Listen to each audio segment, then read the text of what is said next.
After a profitable PGA Championship, we are back to take advantage of one of the weaker courses in the PGA Tour. We're going to be going over golfers to target. We're going to be going over course details, our favorite round one bets, and at the end, we're going to do our Wiz vs. TMD draft. So make sure you stay tuned for the entire podcast. I am Logan, otherwise known as WizBets, and I am here with the glorious TMD Props. How you doing, my guy? We're doing pretty good, Wiz. It's nice to see an off week like this, kind of where you got a weaker field, but you also get Scotty. I love that. Yeah, I mean that was supposed to, not that was a weaker field, but we were all in on Scotty at the PGA Championship, and did he let us down in the third and fourth round, man? Good lord. I feel like the putter kind of fell off a little bit, and Putter this fell off game for a wasn't all lot of that. people. That was, Yeah, were you surprised at how difficult that course was? 100%. How do you go from 20 under? And we knew it was going to be harder, but then you see Scotty say those are the hardest pin locations I've had in my career. To the point where he's like asking other caddies and other guys, like, have you ever seen this before? So it's weird that it went into a total like US Open setup. Because that's And that's not an OB course. That's not a course where we saw an egregious amount of OBs or waters, right? yeah, that's what Rory was kind of complaining about. He's like, there's not a lot of room for massive error. It's just bogey's the worst score that you can really get. So he was complaining because of the separation, which I am a Rory, fan over here, and I tend to agree with a lot of what he was saying. I agree. I feel like if you're gonna have a U.S. Open type setup, it needs to be potentially disastrous, and this one was just hard. Well, you had the miracle, not miracle. It was because you read it like a book. Oh yeah, The it 5-0 had some fairway, miracle aspects. the fairway bets. You went 5-0 on Thursday. I ended up making 5 units. You made me a lot more than that because I parlayed all of them. What went into that, and how can you learn from that strategy of betting for future rounds and future tournaments? Yeah, I think what everyone should acknowledge is the fact that we have a growing game that is dominated by the long ball. And I think courses will try to make adjustments to make harder tests for golfers.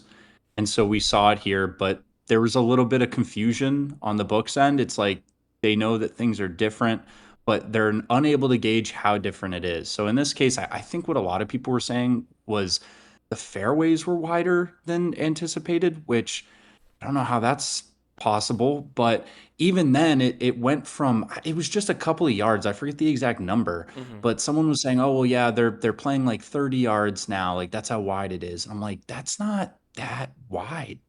Like there are wide fairways on parts of certain holes, but it still wasn't easy. Like it would come in. It's like trying to drive as well as they can and go as far as they can. And everyone throughout the week is saying it's kind of going to be a bomber's course.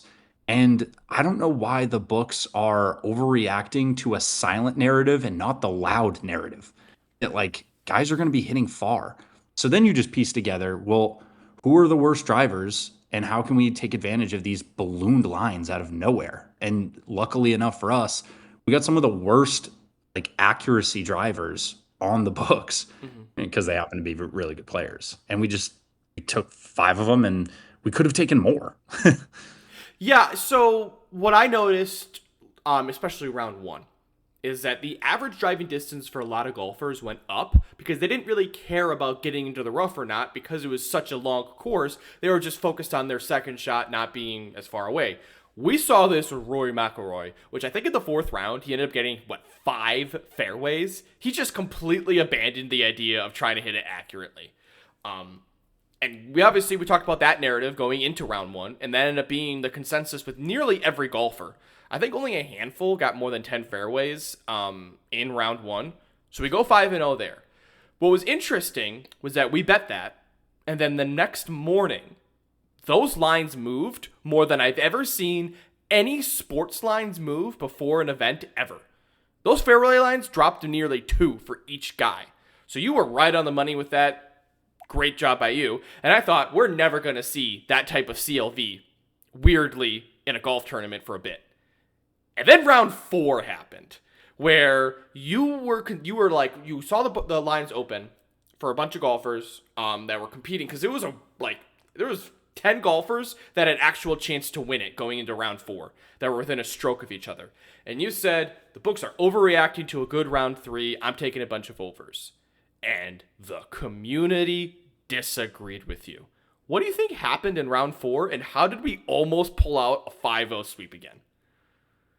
Yeah, we ended 3-2, and I mean, if we caught CLV and we had it maybe in that next morning, we took the plays, it would have been 5-0. But I, I don't know why it moved the way that it did. It had to have been the juice. It had to have been round 4 of a major. Everyone's trying to pick their guy or something, and I don't know. I mean, we saw Rom drop, Ludwig dropped, and it was like I didn't even know really, and because I didn't check what they closed at until you told me, and I was Mm-hmm. like, wow. But end up still being profitable. Could have been better. Lud had to. I think he birdied like 2 of the last 3 He holes. birdied 16 But and 18.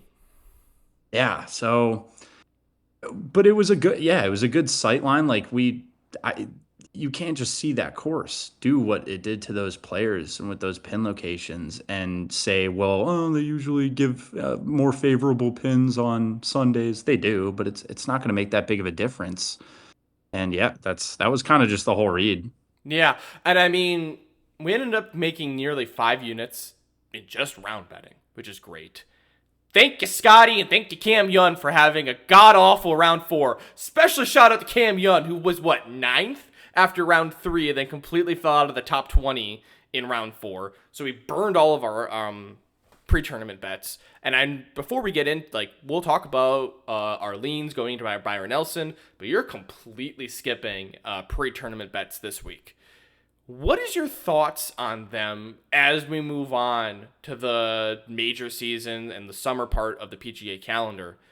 Because they've been very mixed this year. Yeah, I think it's just being honest with yourself. The approach that I've had for the pre-tournament bets, they just haven't been as good. And I think you see a lot of guys who are really, I mean, that's their whole thing, and they're really good at it. I know the guys over at Fantasy Six Pack, like Keith and Scott, like they do a good job of sprinkling like the value, and they really like dig into the weeds of like which kinds of golfers can come out of nowhere and place well. And I think that's a much better strategy for long-term profit than maybe trying to nab really good golfers at the best number that we can get them. And so, you see, like, if we're betting on Scotty on an even line to finish well at a major and he's not doing it, then what better can we do in that strategy? So, gonna have to mix it up. And I'm abandoning it here just because of the volatility of not only the field, but the course. When the course plays easy, it can be way more unpredictable sometimes than when the course is really, really hard. So we're putting that to the side and we're saying, hey, let's just kill it on round props because I mean, we're really good on easy courses for round Well, props. speaking of that, I think it's time to move on to TPC Craig Ranch and the 2026 CJ Cup Byron Nelson. We're finally away from the majors. We're finally away from the signature events. Can you talk to us a little bit about what type of course this is and what we are looking for in terms of golfers to target? This is an easy course, but it's going to play a little bit more difficult, or I guess a little bit more consistent to a true golf course, because they made their renovations so that we wouldn't see balloon numbers like what Scotty did last year. I don't think it's good for the game of golf to have a course that's that explosive where you're setting 72 hole records. I don't think it does anything to the prestige or the honor of the course itself. So I get why they did it. So for this week, I think it actually helps us a little bit in terms of like narrowing out guys to follow. I think that there's going to be a much bigger emphasis on approach just because these greens are going to be a little bit smaller and the bunkers are, placed in a different way where you just have to prioritize your long ball striking, which is what we see in a lot of signature events and the normal events on tour. I think that it's going to make this a much more, normal stop on the tour. Um, and I like it because it puts an emphasis on ball strikers, and that's what the game's all about. So I think guys who are good with long irons and mid irons as well, those are going to be the guys that really pull away. And after that, it's just who puts it in the hole. Well, we got a par 71, unlike last week where we had a par 70. 7,400 yards. Greens are bent grass. If you were listening to the best audio podcast in the world, Tour Talk podcast by TMD, what are the fairways? You want to try that again? Oh my God, was it Zoe Zoyza Zoe Zoe? After 5 months, after not butchering every pronunciation, I can finally call you out on one. I'm so excited. Yeah, and I don't know why I didn't even think to look it up or like try to find a pronunciation. I kind of go, yeah, I'm just gonna try to say it during the pod, and I think I took 20 seconds to be like, guys, I don't know how to say this word. Zoya. Zoya, Zoya. it was that easy. So we're going to get into a couple golfers that we want to target. Before that, really quickly, just a couple headlines that I wanted to mention. Obviously, I've talked about Scotty Scheffler's record 31 under. This is his home course. Do you really care about that? The narrative of a guy playing in his either home state or his home course or whatnot? Well, typically I would, and I do, but I think there have been other stops this year and in previous years where it's like, yeah, it's their home course, their family's going to be there, and you don't really see any of them actually win it. Now, Scotty's different because Scotty won and set the 72-hole record last year, so clearly it means something to the best golfer in the world. But when you see like Cantley and Schauffele have their home course out there in San Diego, and they were all right, but they didn't really contend. It's like I think some places with some players it matters. For Scotty, I definitely think it matters because he proved it. You know what I mean? Yeah, once you have that proven track record of somebody caring and talking about it, then of course that matters. And then we're getting into the part of the year where these non-signatures and major events are going to have less and less elite golfers. We're going to take a look at the field. It is not great outside of Scotty and a couple names. Are these the type of events where you could see upsets start to happen? Or is it just going to be, if you're a top 5 guy in these events, they are just trying to gun for a PGA Tour win? Yeah, I think there's going to be a lot of, I guess, random placements for some of these guys because I feel like they all kind of fall, at least a lot of them fall in the same boat. They're all talented golfers at the end of the day, but it's really about who can get hot and take advantage of the easy scoring. So it's a little bit different than the Amex earlier this year because I do feel like the Amex had a much stronger, field. Here, yeah, we're going to see some guys you don't usually see really get to contending. And I don't think it's a sure bet for Scotty to win. I think that he'll definitely have someone contesting him in a final group. Who knows if Scotty's even going to be in the final group? It's really just whoever can get hot, over and over. I definitely think we're going to see some interesting names. I know it was interesting to see Blades Brown in that final group earlier this year. And I think Blades Brown is another guy that and we'll talk about him. That those guys can make splashes. So there is an account I follow called Soft Sports Bets that tracks putter regression.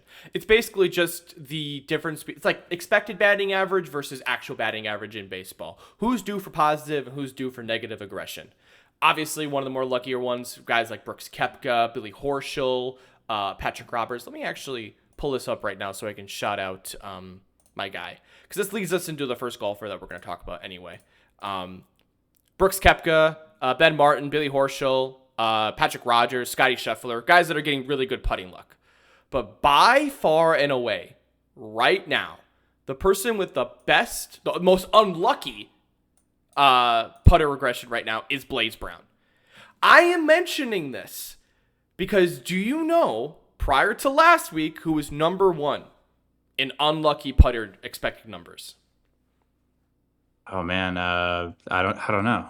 Aaron Rai. Wow. You know what? And that actually checks. The guy's very up and down with the putter.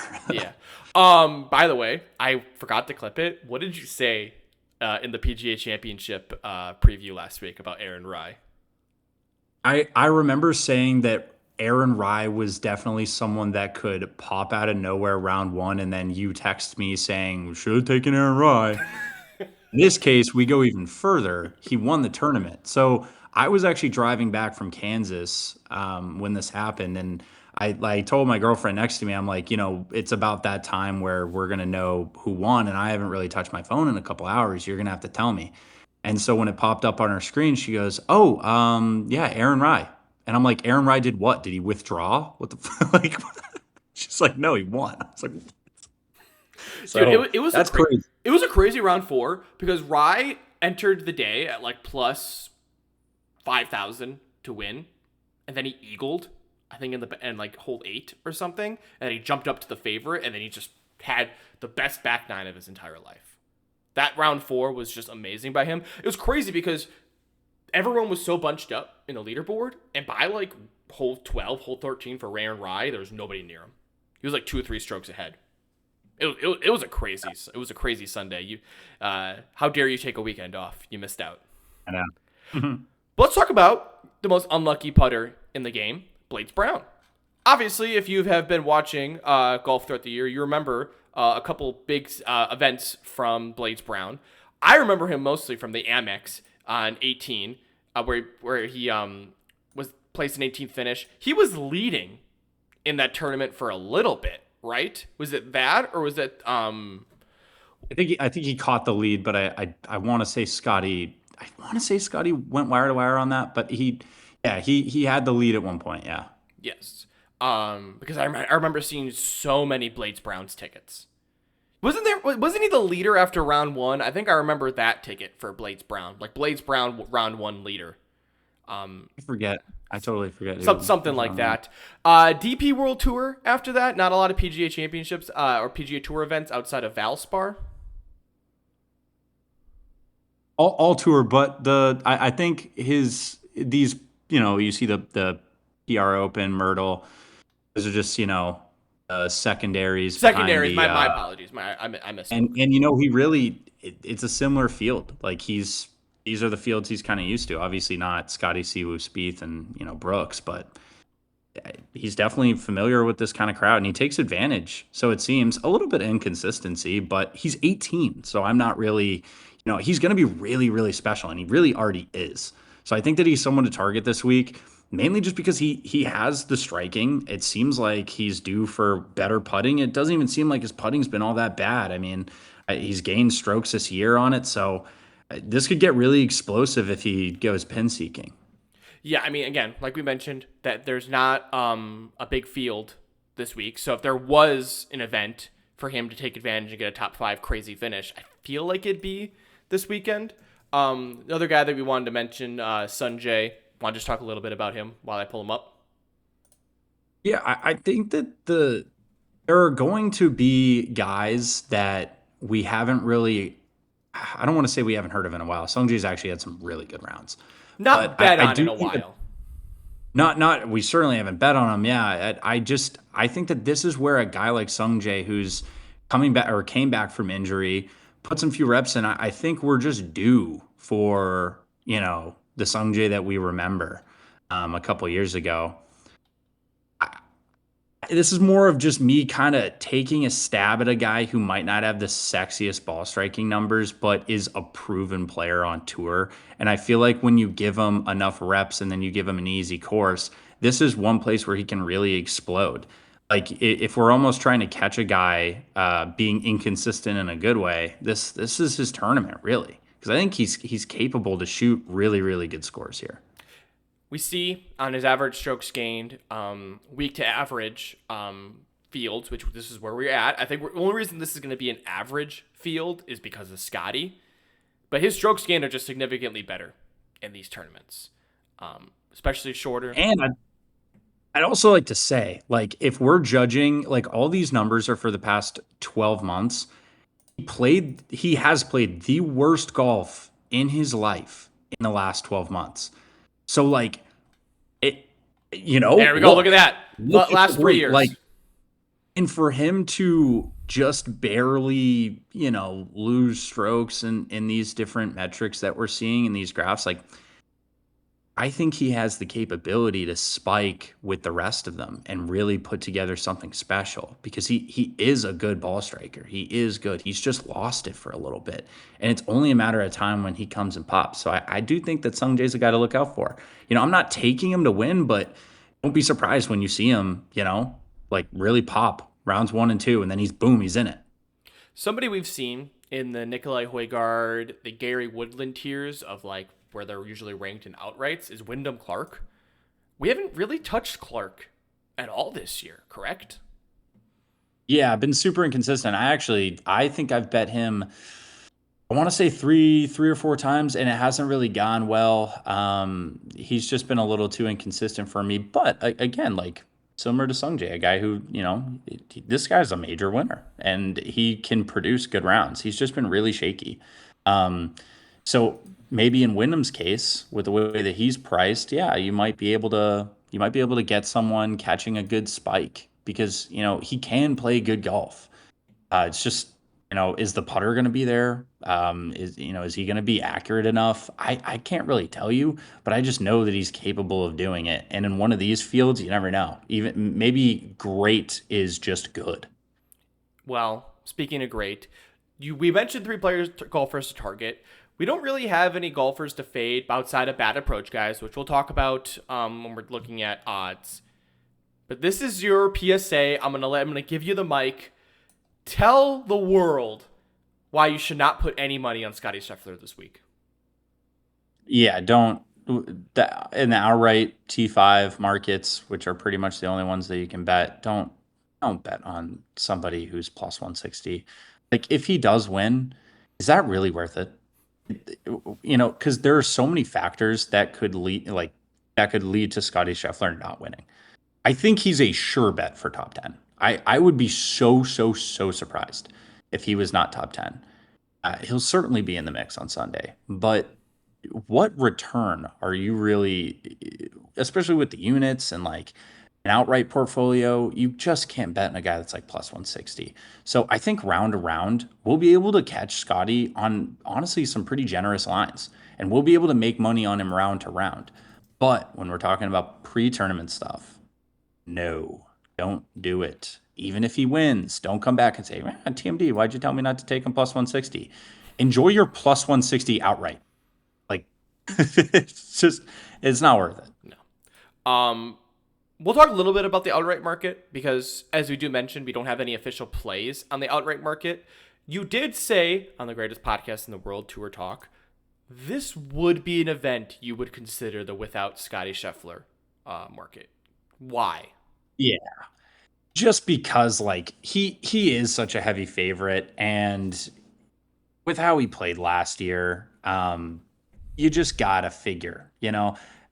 I don't think that this is like the tournaments we've seen this year where he's priced 3 to 1. I think this is a little different. I think that he does have a little bit more of an advantage than he usually does. But I think if you really believe in a golfer, I don't think the numbers are drastically different enough to not consider the without market. I still do believe in top fives instead of without for the most part. But yeah, if you want to take outrights, get a little bit of a better number, do the without Scotty. It's interesting. Last week, we were talking about how deep the PGA Championship outright market was and how bad the odds were. We were talking about Bryson DeChambeau, who was like the 9th, 10th best odds, getting plus 1,800 on the books. Like, it was a joke. And this week, we're getting Clark, who has the 8th best odds, at plus 4,800 for outright. And that's all because of Scotty Scheffler being a plus 168 favorite. And do you want to take top 10? You're talking about TMD's lock of the week, a guy finishing in top 10 in a tournament. It's minus 550. That is ridiculous, and there is just no value there, even if he does do it. So Yeah. I'm completely with you there. It's interesting that we didn't talk about Siwoo, Spieth, Koepka, Keith Mitchell. I would say those four are like in their own. I'm not even going to include Keith Mitchell. I'm just going to include Siwoo, Jordan Spieth, and Koepka as like the only guys that are really true major contending golfers that are in this tournament. Is there a reason we didn't talk about them? I just think their numbers are bad. I do think that Siwoo is. It's a good number. You don't really see Siwoo 12 to 1 ever, but This course definitely does play right for Siwoo. He might need to be average to maybe a little good with the putter to actually contend and win. But with a course that we're looking for accurate guys, Siwoo is one of the most accurate golfers on tour. So as far as Spieth can do anything, and Spieth can perform in any way possible. So I definitely would consider him. I do think he's a contender. Um, Brooks, uh, after last week, just how can you trust this guy's putting? I think that Siwoo and Spieth are takeable. Brooks is a guy that yeah, he could be in the mix, but no, because it's just this isn't going to be a putting contest, but it's definitely going to not be a putting contest. Like he's going to need to actually put the ball in the hole. I'm with you there. I mean, we were talking about Blades Brown, and man, he's at like plus 475 at top 10. That spikes my interest just a little bit, but I am with you that I'm much more interested in betting on these guys round to round than outright this week, just because of I think these four kind of ruin the outright market for pretty much everybody, Yeah. just from a price perspective. So before we get to the draft, I do want to highlight a couple round bets that you have. We have 4 round bets in the Cord. We'll give you all the insider knowledge right now if you made it this far into the podcast. You love the birdies are better market. You talked about it on Tour Talk. You talked about it beginning of the show. So many people are currently sitting at 4.5. Why is that a value for some players like Keith Mitchell? Yeah, Keith Mitchell's my round one guy. He I don't necessarily know how well he plays in easy conditions or in a weak field. I don't think it's too glamorous, but that's a great golfer. And when every single golfer is getting 4.5, albeit at different odds, when you get a good line for Keith Mitchell, like you take it. And there are also a lot of different discrepancies on odds throughout the 3 major books that we like to tail.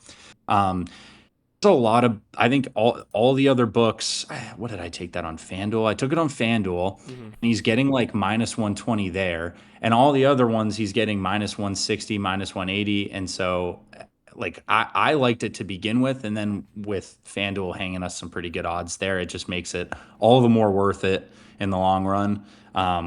Just a good ball striker, really advantageous off the tee. He's going to put himself in good spots, so that's why we're targeting And him. then Pearson Cootie.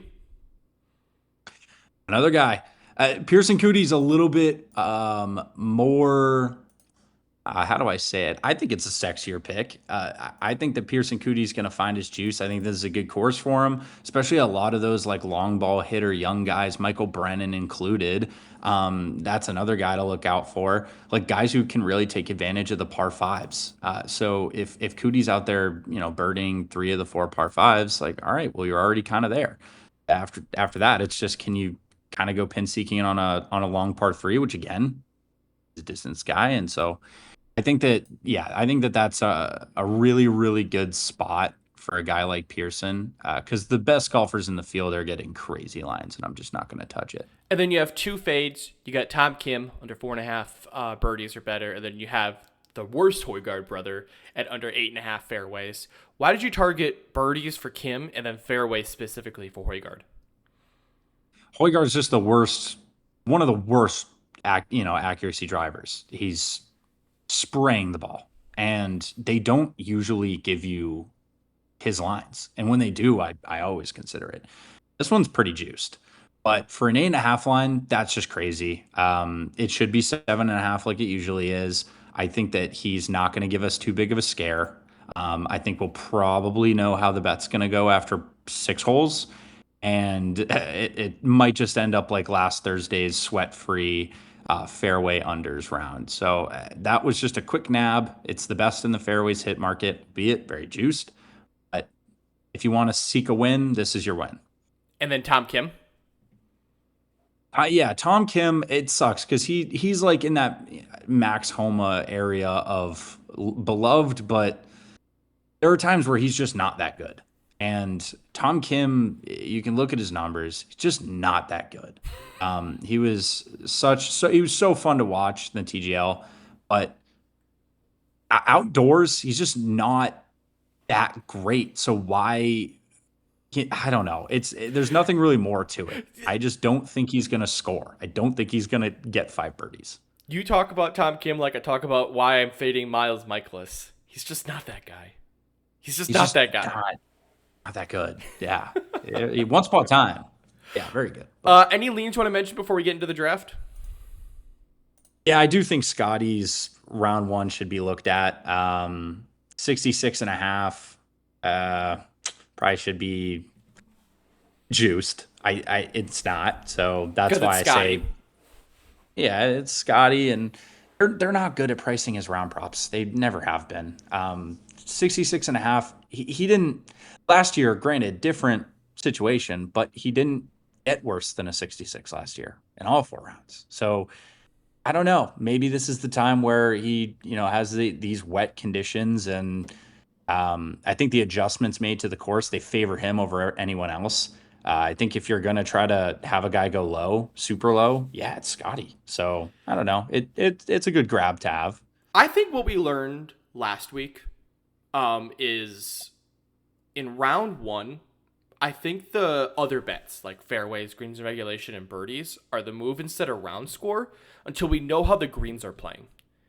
Because the greens have killed us on round score bets this year in rounds one and two, it feels like, because of that. Yeah, 100%. And there's some people who really really kill it round one because they can find certain odds that are a little bit off. They model a little bit differently. I admire those people because that's just the opposite of how we do it. I think we gain so much more profit off of seeing how people are playing in the moment, Mm-hmm. and then using their pre-tournament numbers to kind of leverage certain lines. So yeah, it's tough to play the round score game round one. Sometimes it works, sometimes it doesn't. But yeah, for the most part, it's sometimes just hard to catch how the course is playing, especially when there's renovations and it's a little bit different. So that's why we're not doing it as much. Yeah, and I don't blame you at all for that. Maybe rounds two or three we get there. I'm interested to see which market we really take advantage of. Um, let's move on to the draft though. We'll have a couple different rules this time. You won again, my guy, because I picked I think three people that failed to make the cut in the championship. Uh, it's Cam Young fell apart. Adam Scott and Henley were bad. Then my boy Harry Hall started off so hot. It's on Thursday, and then just fell off a cliff. And then Alex Fitzpatrick just had no chance last weekend. Yeah, So yeah, that's I will say Tyrell Hatton looked good for a second, and then just he fell off the face of the earth as well. So yeah, it was that's tough. it was a rough draft for both of us, but you ended up pulling it out. I'm gonna say I don't think we should have any rules because when you get to the plus 10,000s, it's getting to really, really obscure golfers. The only rule is you can't have any of the top four. How does that sound? Yeah, yeah, I like it. I like it. Okay. So then I'm going to go first this week because you went first last week and you ended up taking McIlroy. I'm just going to close my eyes and I'm just going to take Pearson Coody because if there's anybody that I feel like in this range is guaranteed for a top 20 finish, and I know the consistency is going to be there rounds 1, 2, 3, 4. It's going to be Pearson Coody for me. I need consistency. I need five guys that are making the cut this week. Yeah, true. It's the name of the game when it comes to like DFS setups. Um, Yeah, I'll take Rio Hisatsune. I think that it's definitely going to help him playing out of the fairway a lot. He's just a really accurate golfer off the tee, and I'm not like amazed by him, but he's definitely one of the guys that's higher up in odds that I like. I know who you're probably going to take next, so I'll be chalk, and this is my last chalk one. I'll just take Keith Mitchell, just because, again, very similar to Coody in that regard. But I'm pretty confident I know where you're going with pick two for you. Really, yeah, I'm actually going to go Taylor Pendrith. Really? Oh my gosh, I thought I you were don't going Clark for sure. No, I mean, yeah, I do really like Wyndham Clark. I'll let you take that one next. But Taylor Pendrith, winner at this course. Definitely a guy that can spike with the irons. It can be a really really accurate golfer. Definitely has some length off the tee. So I think that yeah, if we're looking at upside and we're also maybe considering a little bit of history, I think Taylor Pendrith is yeah pretty good for it. I will take Clark then with pick three, which makes me Coody, Mitchell, and Clark. Who are you picking with pick three? Yeah, I'm gonna go Davis Thompson. Might be a little bit of chalk, but his numbers align very, very well this week. He's high modeled for pretty much everyone. So if we're looking for guys that are gonna make the cut, I think that Davis Thompson has a really, really good chance of that. Okay, so I'll leave Sunjay. I just don't believe in him. I have not liked what I've seen from him in 2026. Give me Blades. Give me Blades. That's a pure upside one though. Like that again. That's somebody who could easily miss the cut and just completely fall off in round 2. But I'll take Blades. Yeah. I'll rip it with another, pretty good upside guy. Someone that's pretty sneaky with some of these finishes this year. Rasmus Niergaard Peterson is definitely someone I think that could stretch together a couple of good rounds. We've seen it this year. Like sometimes he's just on, and I think with the easier conditions, kind of favor his game a little bit. We'll have to see how the putting is and how he is around the greens. Because if I'm right about this, he's usually not that bad. So I think the T degree numbers are going to be very, very good, and that's definitely a key at Craig Ranch. So I'll take Mr. RNP. All right. So the one last pick. I'm trying to see if there's anyone down here in the plus 15,000 range. Man, Dan Brown's has had some really good finishes as of late. I'm kind of shocked that he's all the way down here.